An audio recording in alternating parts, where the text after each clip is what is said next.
பெண் போலீசார் குறித்து அவதூறாக பேசிய வழக்கில் யூடியூபர் சவுக்கு சங்கரை கோவை சைபர் கிரைம் போலீசார் கைது செய்தனர். அவர் மீது 17 போலீஸ் ஸ்டேஷன்களில் வழக்கு பதிவு செய்யப்பட்டது. அதனைத் தொடர்ந்து கடந்த மே 12 இன் தேதி சவுக்கு சங்கர் மீது குண்டாஸ் போடப்பட்டது. அதனை எதிர்த்து அவரது தாயார் கமலா அம்மாள் தாக்கல் செய்த ஆட்கொணர்வு மனு விசாரணைக்கு வந்தது. வழக்கை நீதிபதிகள் எஸ்.எம். சுப்பிரமணியம், வி.யு. சிவஞானம் அமர்வு விசாரித்தது. சவுக்கு சங்கரின் கருத்தால் பொது அமைதிக்கு எந்த பாதிப்பும் ஏற்படவில்லை என மனுதாரர் தரப்பு வழக்கறிஞர் வாதிட்டார். சவுக்கு சங்கர் தொடர்ந்து அவதூறு கருத்துக்கள் தெரிவிப்பதை தடுக்கவே குண்டர் தடுப்புச் சட்டத்தில் அவர் கைது செய்யப்பட்டார் என போலீஸ் தரப்பு வழக்கறிஞர் விளக்கமளித்தார்.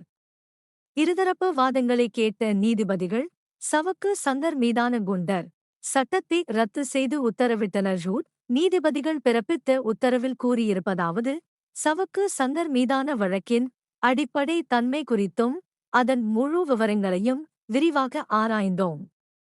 பொது அமைதி, ஒருவரின் தனி நபர் உரிமை, கருத்துச் சுதந்திரம், விமர்சனத்தை முன்வைத்தல், பத்திரிகை சுதந்திரம், சமூக வலைதள கருத்துக்கள், மனித இயல்பு உள்ளிட்ட பல விஷயங்களை கருத்தில் கொண்டோம். நேர்மையற்ற கருத்தை கூறுவதால் ஏற்படும் விளைவுகளையும் கவனத்தில் கொண்டோம்.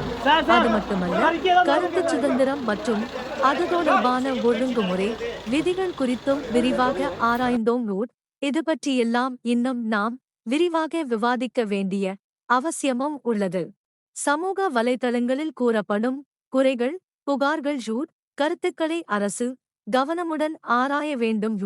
சமூக வலைதளங்களை மக்களின் குறைகளை அறிந்து கொள்ள உதவும் கருவியாக அரசு பார்க்க வேண்டும். மாறாக குறைகளை சொல்லும் நபர்களை அடக்கி ஒடுக்க அரசு முயற்சிக்க கூடாது. எனவே யூடியூபர் சவுக்கு சங்கரை குண்டர் சட்டத்தின் கீழ் கைது செய்ததை ரத்து செய்கிறோம்.